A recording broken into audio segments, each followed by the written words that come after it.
Especialista em Amazônia, graduou-se em Engenharia Florestal pela Escola Superior de Agricultura Luiz de Queiroz, USP. É PhD em Biologia da Evolução pela Universidade de Harvard e fez pós-doutorado em Desenvolvimento Sustentável na Universidade da Flórida. Lecionou no Departamento de Ciências Florestais na USP. Possui dezenas de livros e centenas de artigos publicados no Brasil e no exterior. Em 2003, tornou-se o primeiro secretário de Estado do Meio Ambiente e Desenvolvimento Sustentável do Amazonas. Coordenou e implementou o Programa de Desenvolvimento Sustentável Zona Franca Verde, o Programa Bolsa Floresta e também a primeira Lei de Mudanças Climáticas do Brasil. Para falar sobre o desenvolvimento e a implementação de soluções sustentáveis em unidades de conservação na Amazônia, além de projetos ambientais, de educação e de saúde pública, entre outros assuntos, o Roda Viva Amazonas recebe o superintendente da Fundação Amazonas Sustentável, Virgílio Viana.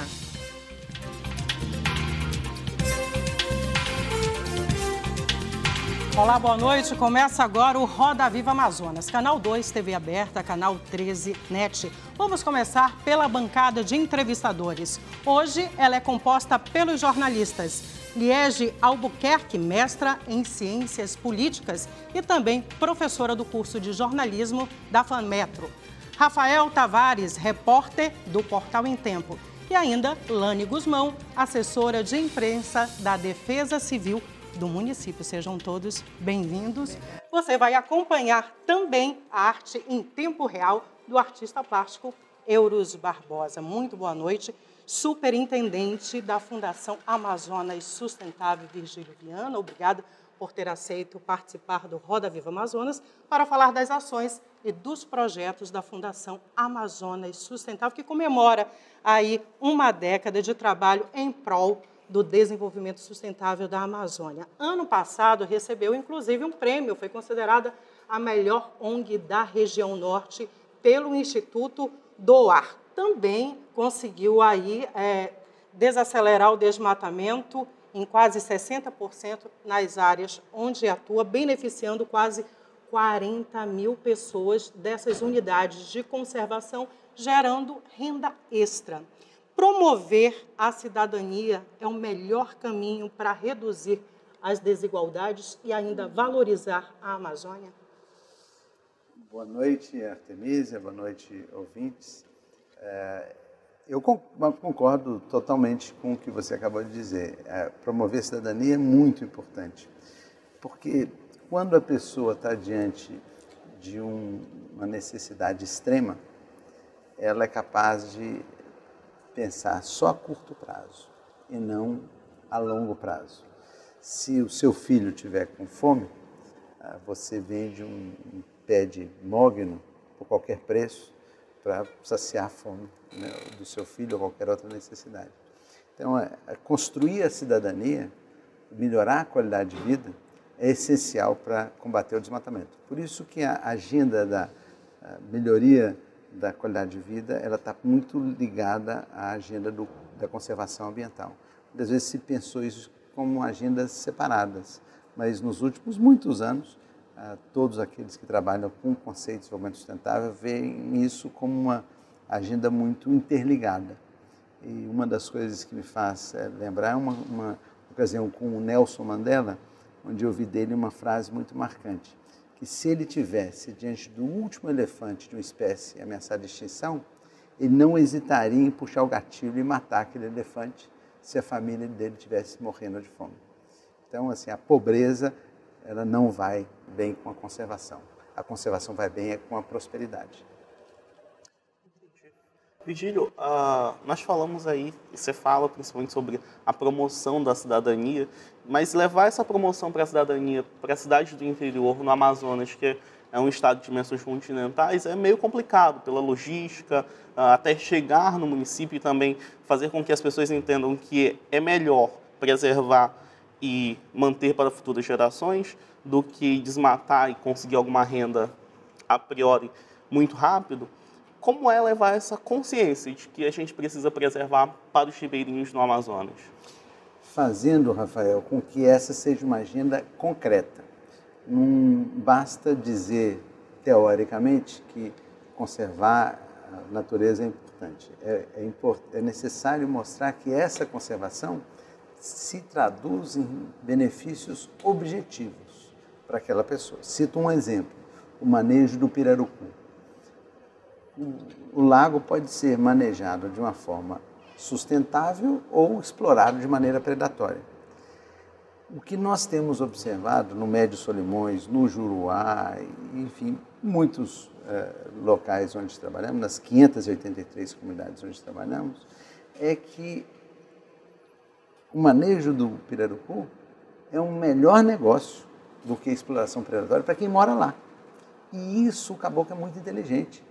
Ele capta na hora, fala, opa, está aumentando a minha renda com o manejo. Então, o manejo é um bom negócio. Então, o desafio é fazer com que essa cidadania levada ao interior, ela seja algo concreto.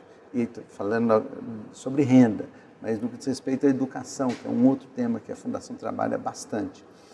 É um dos principais fatores de êxodo rural, é a falta de acesso à educação avançada, ensino médio, etc. Uma das coisas lindas que nós fizemos no Juruá foi a formação de jovens no pós-médio, um curso em parceria com o CETAM, para que os jovens pudessem se tornar empreendedores da floresta. E 2 deles montaram uma microempresa e que acabou de ganhar um prêmio nacional. Saíram lá do meio do Juruá, onde estão produzindo óleo de andiroba e murumuru, vendendo para a Natura e outras empresas. E isso é cidadania, mas é a partir da educação ligada à geração de renda. Então é possível sim, e quando a gente fala de cidadania tem muitas dimensões, né? Mas então tem a educação, tem a saúde, e a água potável, que tem um impacto enorme, né, sobre a vida das pessoas, tem um impacto sobre a diarreia e várias doenças que são relacionadas com a saúde pública. Então é um desafio muito grande, mas a gente tem conseguido alguns resultados que são muito animadores. Inclusive, 600 alunos são atendidos atualmente pela FAES, né? É uma educação adaptada para a região amazônica? O nosso desafio é inovar em tecnologias sociais e ambientais. E na área de educação, Artemísia, uma das coisas que sempre nos incomodou muito é o fato das escolas darem um ensino descontextualizado. Ou seja, a escola está à margem de um rio e não dá aula sobre esse rio. Me faz lembrar uma passagem à margem do rio Tapauá, na foz do Tapauá com o Purus. O Tapauá é um rio de água preta e o Purus de água branca. É um encontro. Como se fosse aqui em Manaus. O nosso fez um documentário já lá. Fez então você conhece.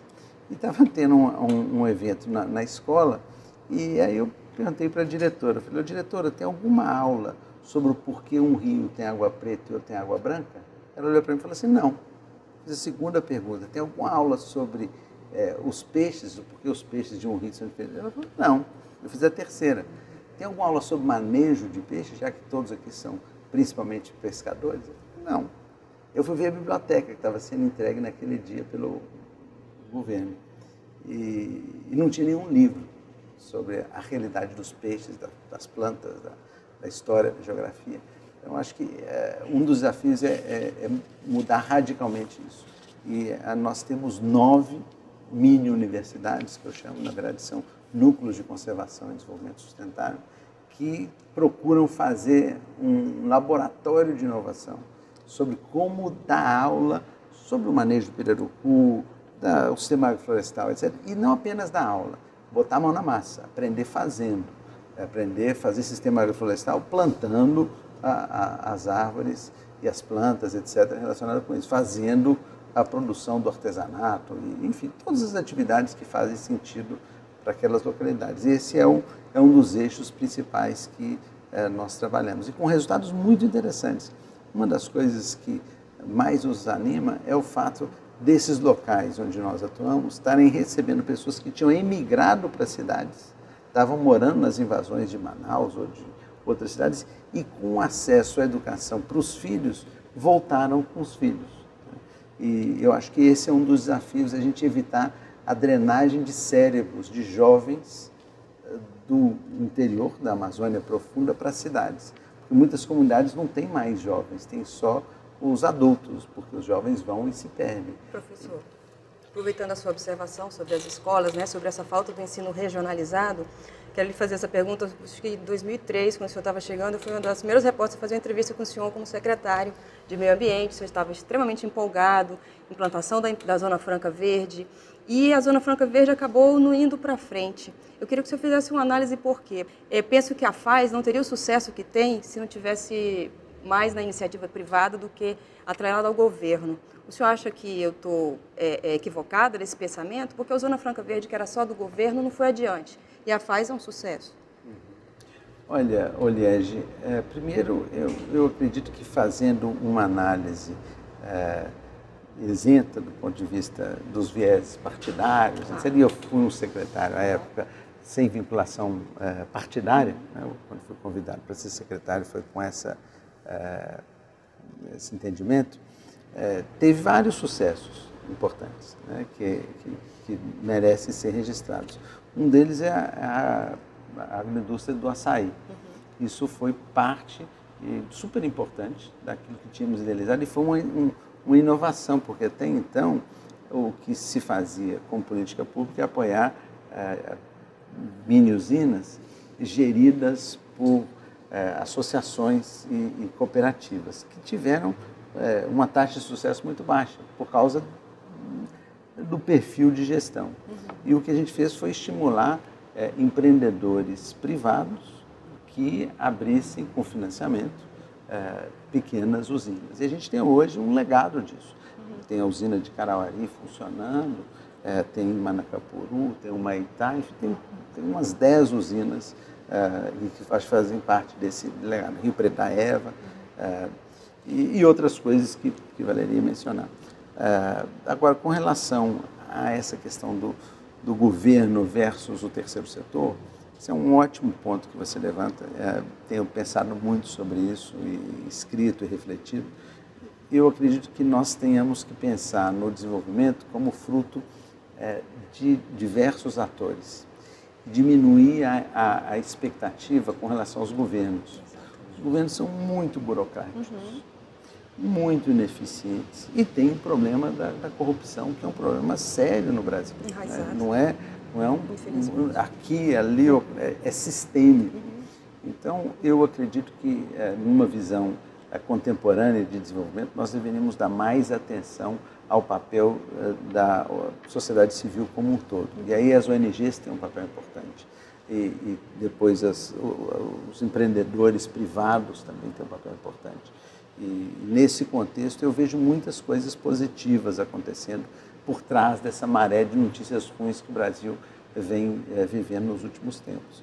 Eu acho que uma delas está ligada ao fortalecimento da sociedade civil, ao protagonismo da sociedade civil na busca de soluções para o desenvolvimento do Brasil. Professor, o senhor falou que a FAES hoje ela trabalha com 16 unidades, né? Como é que a FAES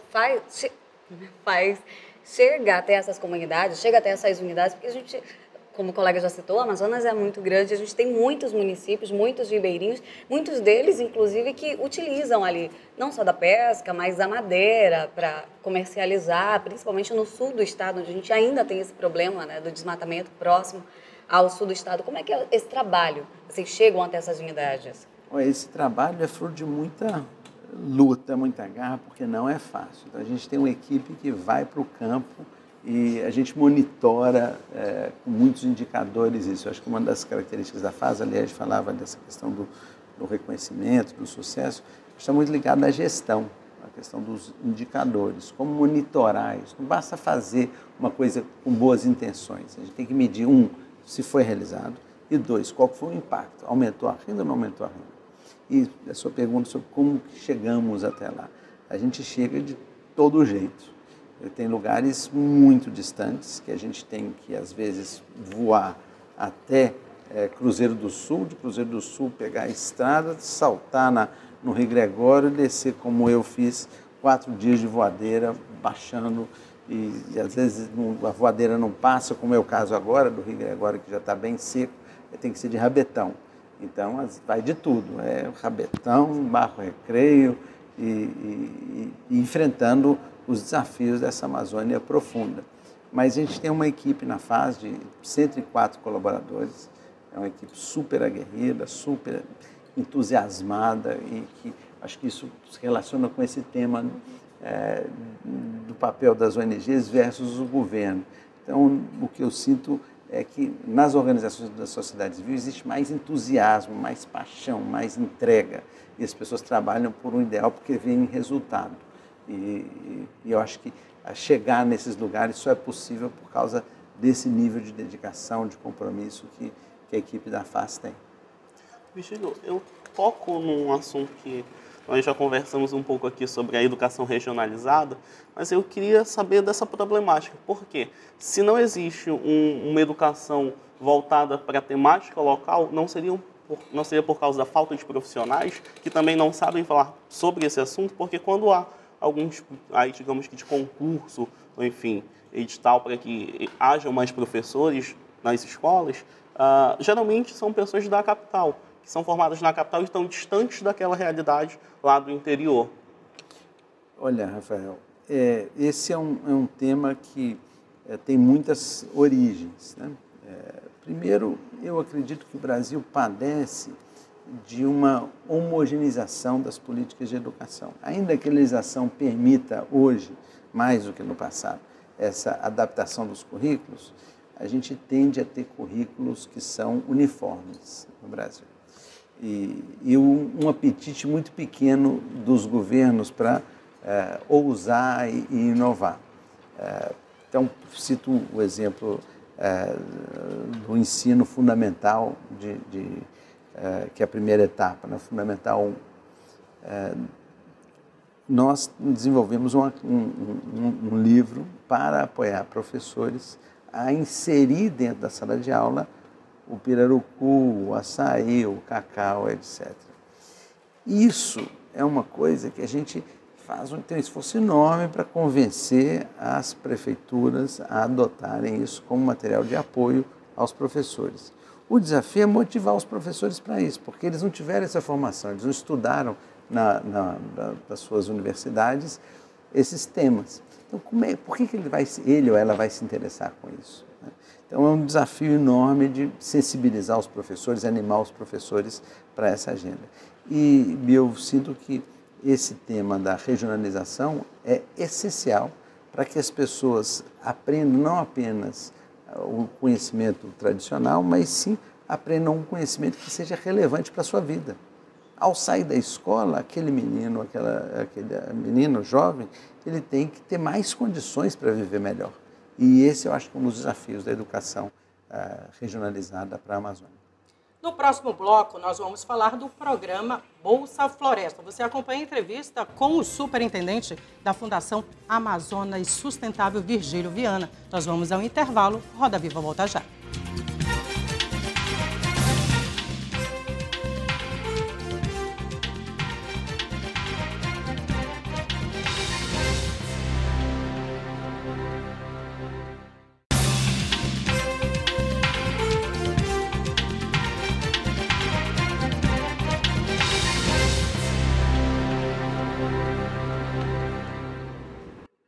Estamos de volta ao Roda Viva Amazonas, que hoje fala das ações e dos projetos da Fundação Amazonas Sustentável com o superintendente Virgílio Viana. Nesta bancada estão comigo os jornalistas Liege Albuquerque, mestra em Ciências Políticas e também professora do curso de jornalismo da FAMetro. Ainda Rafael Tavares, repórter do portal Em Tempo, e também Lani Guzmão, que é assessora de imprensa da Defesa Civil do município. Conosco também Euros Barbosa, artista plástico, que faz a sua arte em tempo real, uma caricatura do nosso convidado. Vamos falar então do programa Bolsa Floresta. Nos últimos anos, começou com 4 beneficiários e hoje tem aí 40 mil beneficiários, fortalecendo as práticas participativas e incrementando sua atuação com quadros de subprogramas. A FAS tem realizado isso por meio desse programa. Nessa década, promover soluções inovadoras é uma das metas da FAS? Artemísia, o Bolsa Floresta é um programa que sofre um sério problema de comunicação. O nome Bolsa Floresta imediatamente leva as pessoas a fazer uma analogia com Bolsa Família. E tem uma diferença enorme entre ambos os programas. O Bolsa Família é um programa de assistência social, voltado para pessoas que têm um baixo nível de renda. O Bolsa Floresta é totalmente diferente. Ele tem uma ênfase de qualidade de vida, mas uma ênfase em geração de renda. Então, mais do que dar a vara ou o peixe, é dar a vara de pescar, ou ensinar a pescar. E essa é uma diferença profunda. E ele tem 4 componentes, o Bolsa Floresta. Um componente que é o que foi mais divulgado para a sociedade, é um pequeno pagamento às mães de família. Ele não é o principal. O principal componente é o voltado para a geração de renda. É o açaí, é o pirarucu, e a farinha, e etc. Então, esse talvez seja um dos temas importantes para a gente aproveitar essa oportunidade aqui para compartilhar com todos, que tem uma diferença enorme. Não é um programa de assistência social. E o pequeno componente que é dado às mulheres é uma pequena parte do programa que tem mais essa preocupação de fazer com que as pessoas melhorem de vida por seus próprios meios, pelo trabalho, e transformando toda a riqueza da floresta em oportunidades de geração de renda. Então, por meio do manejo sustentável, podemos aí citar cacau, castanha, óleos vegetais, açaí. Olha, cito um exemplo interessante, bem atual, que eu acho que talvez nem tenha sido ainda suficientemente divulgado aqui no estado. É o tema da farinha do Arini. O Arini é a procedência mais nobre da nossa farinha. E nós conseguimos, nesse ano, inaugurar uma usina de empacotamento de farinha do Arini, não apenas no município de Arini, mas sim numa comunidade no meio da floresta, para fazer com que essas pessoas ali pudessem ter o seu produto valorizado e, com isso, resultar em melhor qualidade de vida por meio do aumento da renda. E aí a gente volta lá para a minha pergunta, a primeira pergunta, sobre a conservação da floresta. Essas pessoas hoje que trabalham, que estão desenvolvendo essa atividade, elas inclusive deixaram de desmatar. Tem depoimentos, inclusive, de pessoas que desmataram mais de 30 anos e que hoje elas entendem o que é sustentabilidade e não desmatam mais e têm orgulho, inclusive, de mostrar as suas comunidades para os visitantes. Tem histórias muito lindas de pessoas que antes viviam da atividade ilegal e predatória e hoje fazem uma atividade totalmente com mais retorno financeiro. Convido a todos vocês aqui para conhecer as atividades aqui no Rio Negro, no Uatumã, onde o turismo de base comunitária tem resultado num aumento de qualidade de vida como um todo, porque não é só a renda que aumenta, é que o turismo ele traz consigo a exigência de melhor água potável, de melhor acesso e etc. Então, tem várias comunidades que têm hoje uma atividade de turismo com um apoio ao empreendedorismo local, com resultados muito expressivos. Então, eu acredito que a gente tenha, nessas histórias que você fez menção, e tem vários vídeos muito legais, quem quiser ver um pouco disso no canal do YouTube, só digitar Face, e tem vários depoimentos muito transformadores. Eu hoje estava, antes de vir aqui, numa reunião, ou na verdade num curso, com jovens vindos de 4 unidades de conservação, de 12 a 16 anos de idade. Impressionante como que esses meninos estão olhando o futuro de forma diferente. Porque até pouco tempo atrás, o caminho único era mudar para Manaus.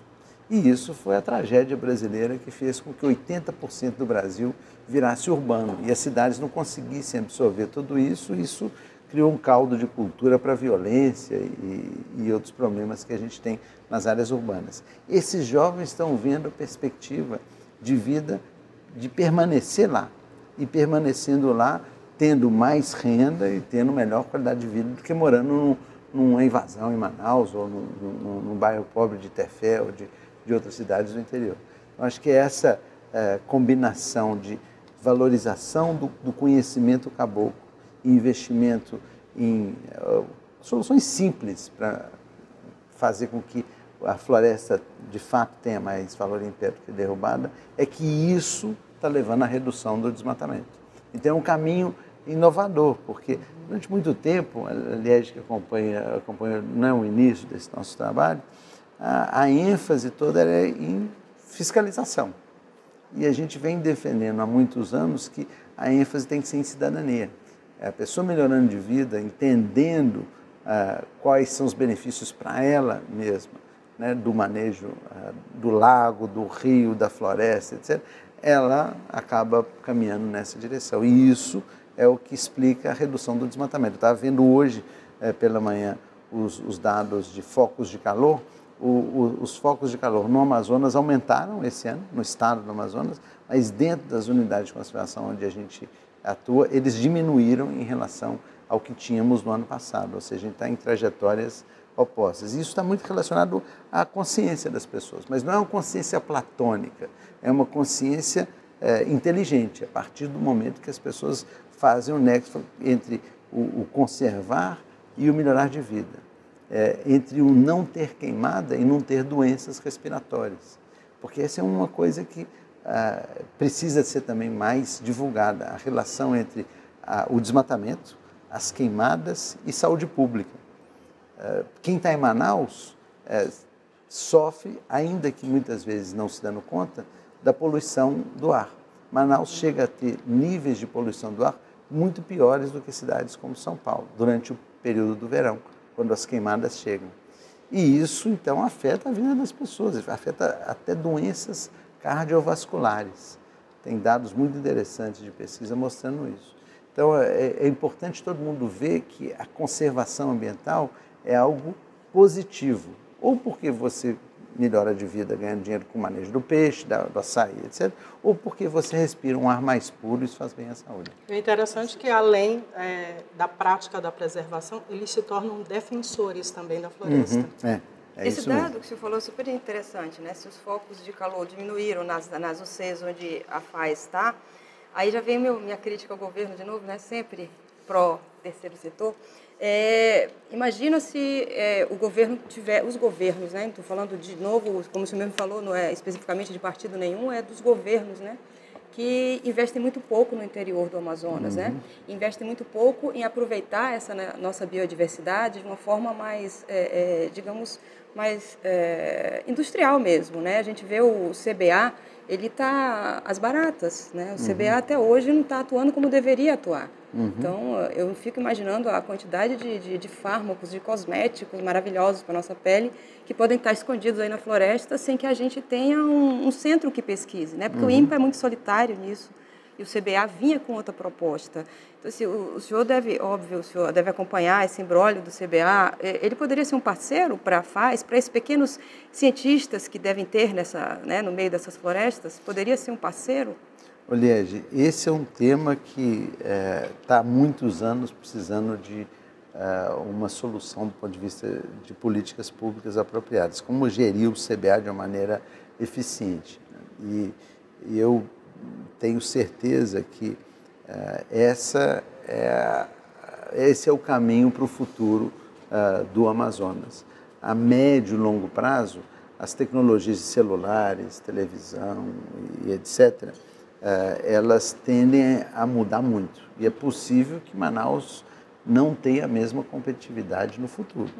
Agora, com relação aos produtos fitofármacos, ou seja, as plantas medicinais, os fitocosméticos, os biocosméticos e os nutricêuticos, que são os alimentos particularmente saudáveis, como é o caso da castanha, do açaí, etc., tem um futuro enorme. E aí nisso o Amazonas tem uma vantagem competitiva, porque tem uma floresta da Amazônia, uma floresta do Brasil, e, portanto, isso devia ser um eixo de P&D. A FAS tem atuado com P&D de uma maneira ainda limitada por questões financeiras, mas nós temos um planejamento estratégico até 2030, onde está previsto nesse planejamento estratégico o aumento do envolvimento nosso com o P&D.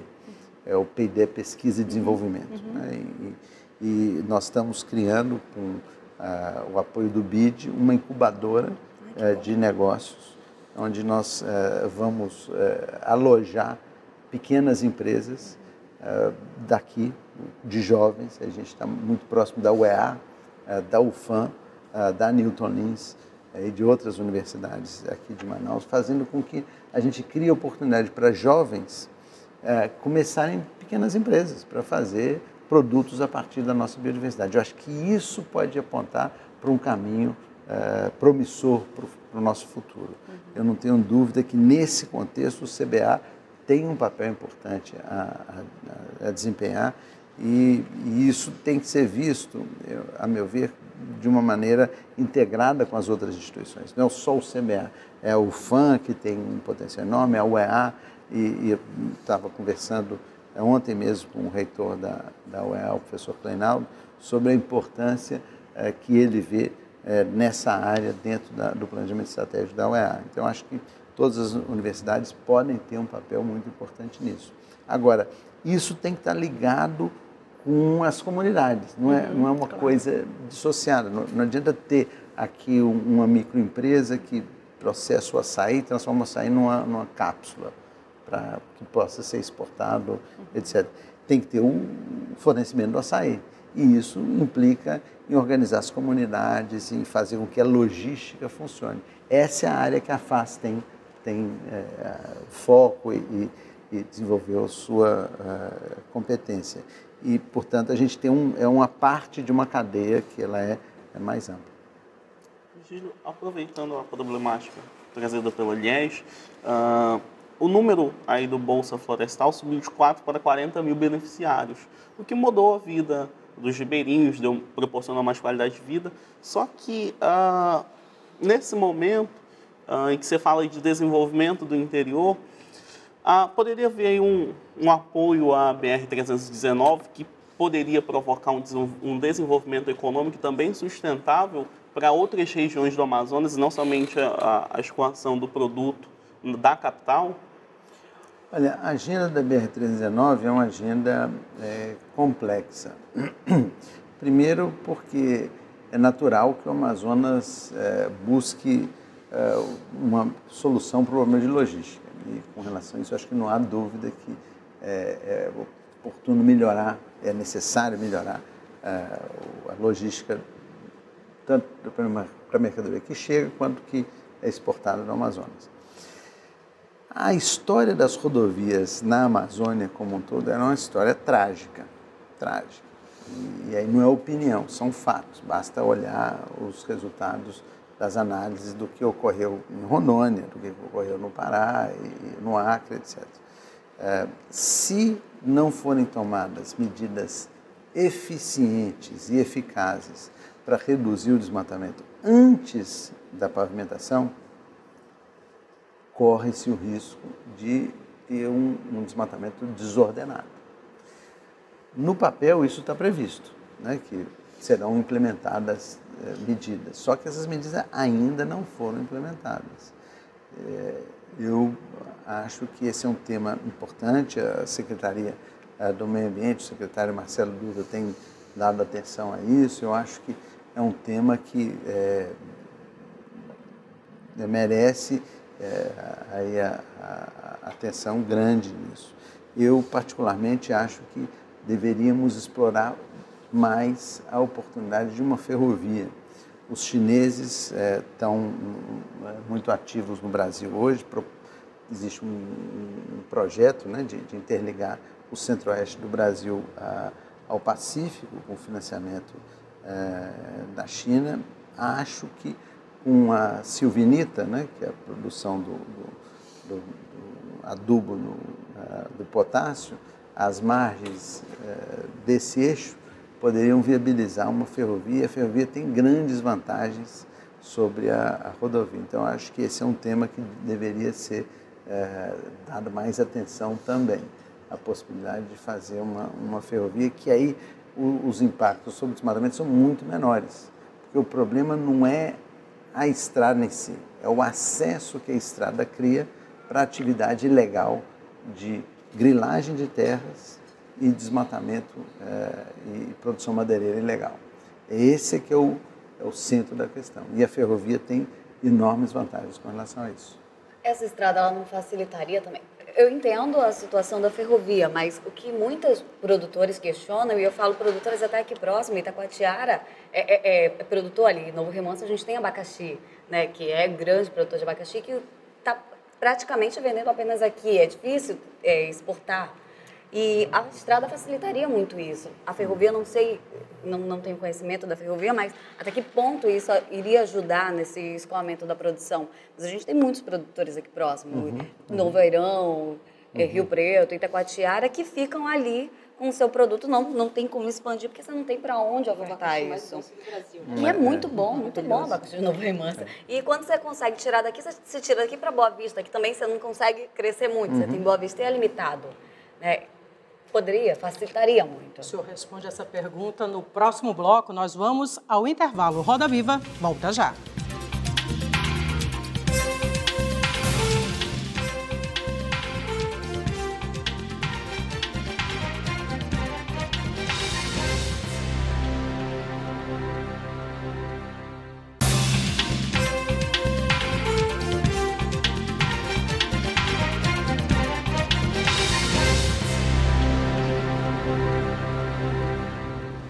Estamos de volta para o nosso último bloco. O nosso entrevistado é o superintendente da Fundação Amazonas Sustentável. Estão comigo aqui os jornalistas Liege Albuquerque, mestra em Ciências Políticas e também professora do curso de jornalismo da FAMetro. E ainda o repórter do Portal em Tempo, Rafael Tavares.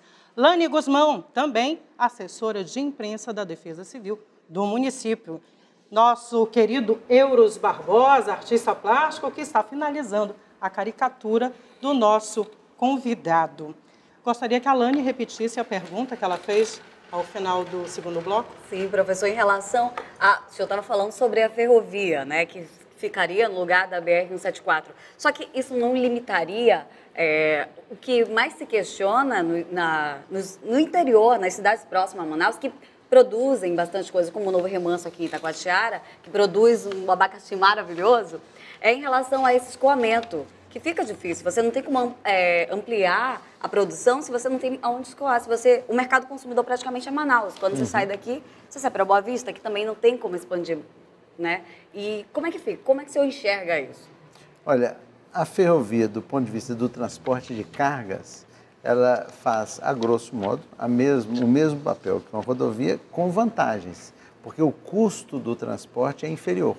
O transporte ferroviário é mais barato do que o transporte rodoviário. Então, se fosse para levar uma carga de abacaxis daqui até Rondônia, né, e de Rondônia para o resto do Brasil, ele chegaria mais barato lá do que se fosse de caminhão. Agora, com relação ao abacaxi especificamente, do remanso, eu acredito que esse é um potencial enorme que o Amazonas tem. É o melhor abacaxi do mundo, acho que não é do Brasil, não é do mundo, e o caminho é a agroindústria. Para atingir outros mercados, não é o abacaxi in natura, é o abacaxi processado. E tem já uma pequena fábrica em Rio Preto da Eva que processa frutas.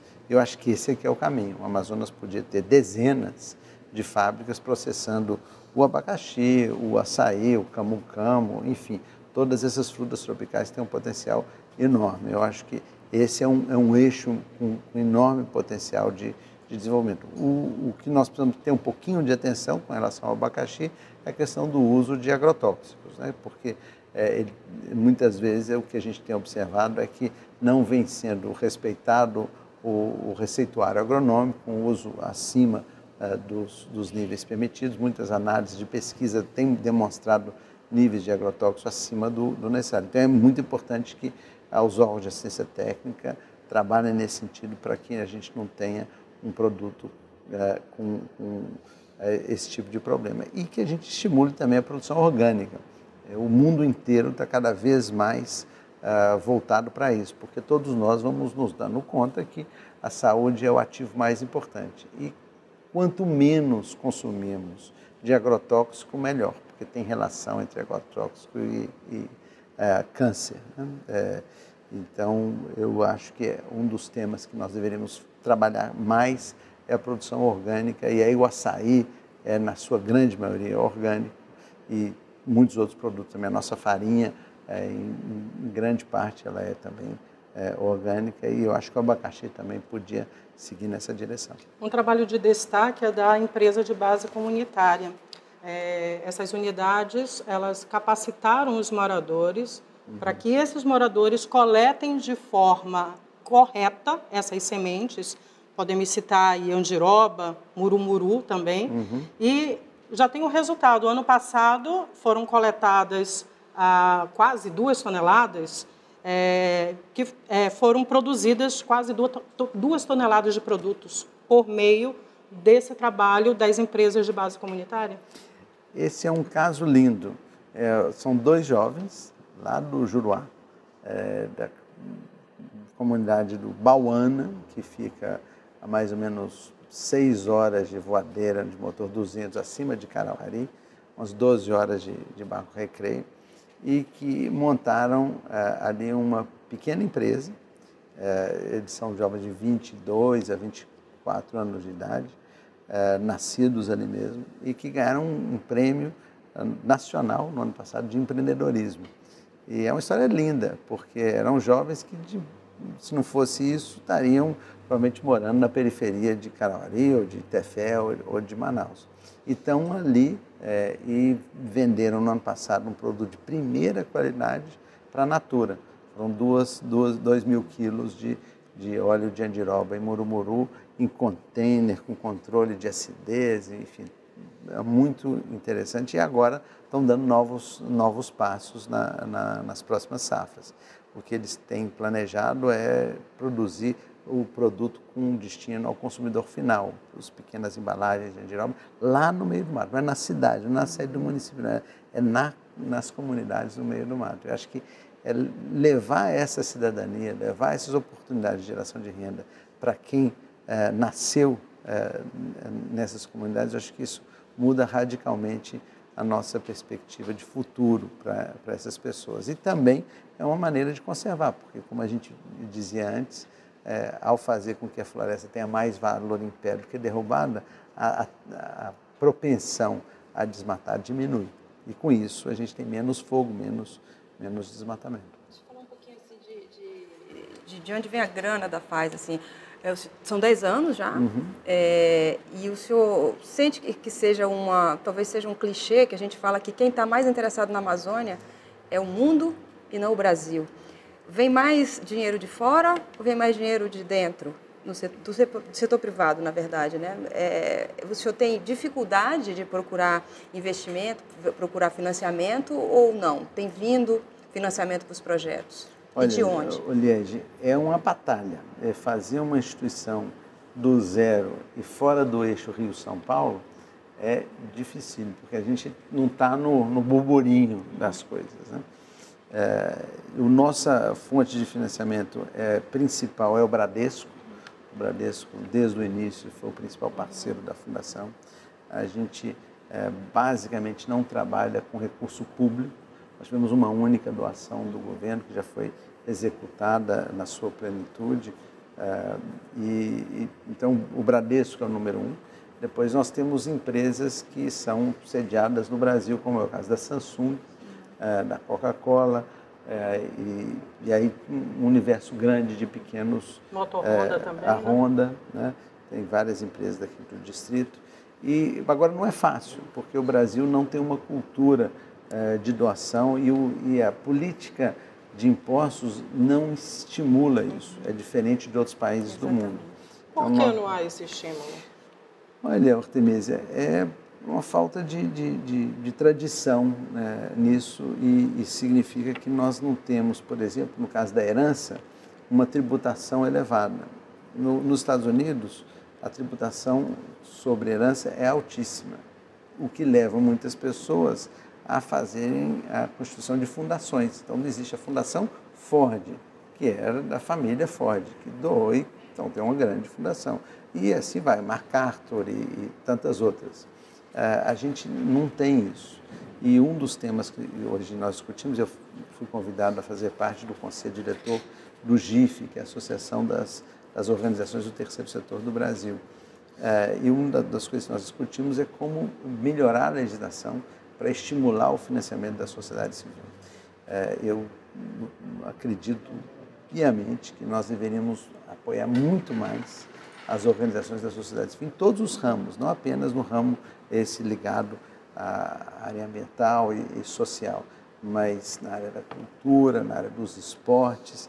Existe mais criatividade, existe mais dinamismo na sociedade civil do que nas instituições de governo, como regra. Isso não quer dizer que não existam administrações boas, dinâmicas, pessoas competentes. Não, tem gente muito competente no governo, tem coisas muito legais acontecendo.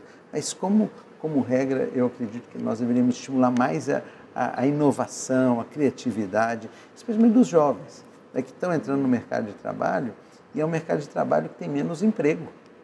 Ele tem cada vez mais uma cara de startup, de pequenos negócios e não aquela coisa formal da carteira assinada. E para isso nós precisamos ter uma política tributária que estimule mais recursos para o terceiro setor. Eu estava há poucas semanas atrás na Inglaterra, impressionante a pujança do terceiro setor na Inglaterra. São 150 bilhões de libras por ano, que dá mais ou menos 600 bilhões de reais no terceiro setor. Isso é um dos eixos do dinamismo da Inglaterra, que tem uma economia mais ou menos parecida com a economia brasileira em termos de... E a FAES busca esse financiamento no exterior também? A gente tem, todos os dados nossos são públicos, e uma das coisas que a gente tem como princípio é a questão da transparência, da auditoria. Então, a gente tem todos os dados, quem quiser ter acesso está no nosso site. Mas a gente tem várias parcerias internacionais. A principal, na verdade, é por meio do BNDES. É a doação da Noruega feita ao governo brasileiro e é o Fundo Amazônia, que é gerido pelo BNDES. Mas nós temos também parcerias, por exemplo, na área da primeira infância, que vai do aleitamento materno, etc. Nós trabalhamos com todos esses temas, com a agenda bem holística, que a gente gosta de dizer, que é um financiamento de uma fundação holandesa, voltada para isso, 0 a 6 anos. Como fazer com que as crianças de 0 a 6 anos tenham um desenvolvimento cognitivo melhor em função da atenção que é necessária. Então, isso, por exemplo, é um financiamento da Holanda. Mas a maior parte do nosso financiamento é brasileiro, ou de empresas baseadas no Brasil. Diria que mais de 90%.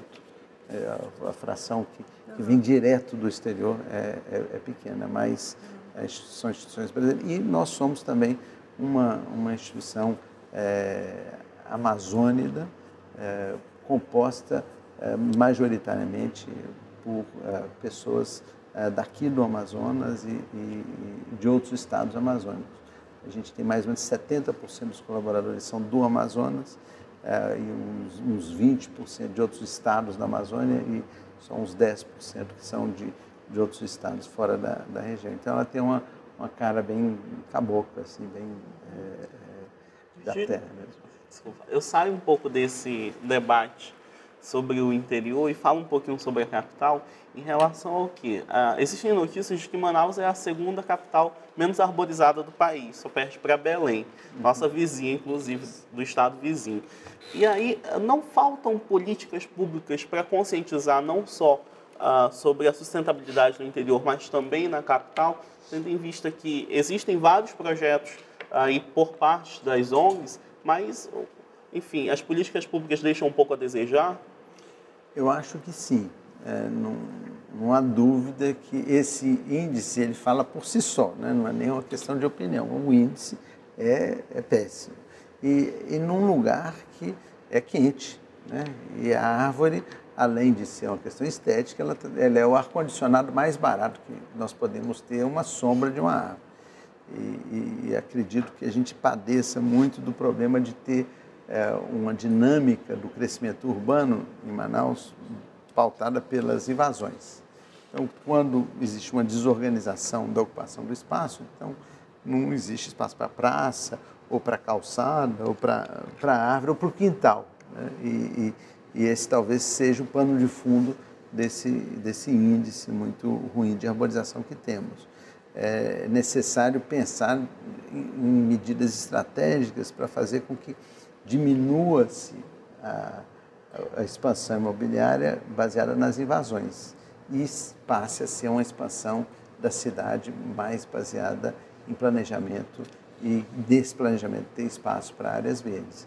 Nós temos uma carência enorme de arborização urbana em Manaus e eu acho que esse é um tema que merece sim muito mais atenção e é algo que poderia ter não apenas um envolvimento maior do poder público, mas também um maior dos cidadãos como um todo. Eu vejo coisas muito interessantes. Há uma época a gente até deu prêmios para alguns grupos de moradores que estavam fazendo o paisagismo, a recuperação de algumas áreas verdes abandonadas.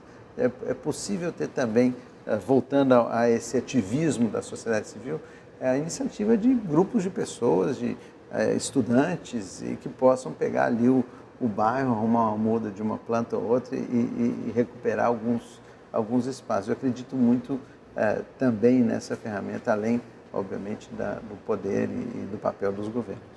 Gostaria de agradecer a bancada de jornalista, Liege Albuquerque, que inclusive foi minha professora dos três que estão aqui na mesa, Rafael Tavares também e Lani Guzmão. Também agradecer a sua presença por ter aceito o convite novamente para participar do Roda Viva Amazonas. O senhor tem 1 minuto para as suas considerações finais. Eu queria agradecer a você, Artemisia, ao Rafael, a Lani, a Liege, por um momento muito enriquecedor de perguntas e diálogo e convidar todos para conhecer mais as atividades da FAS, além do portal, das informações que estão dispostas na internet.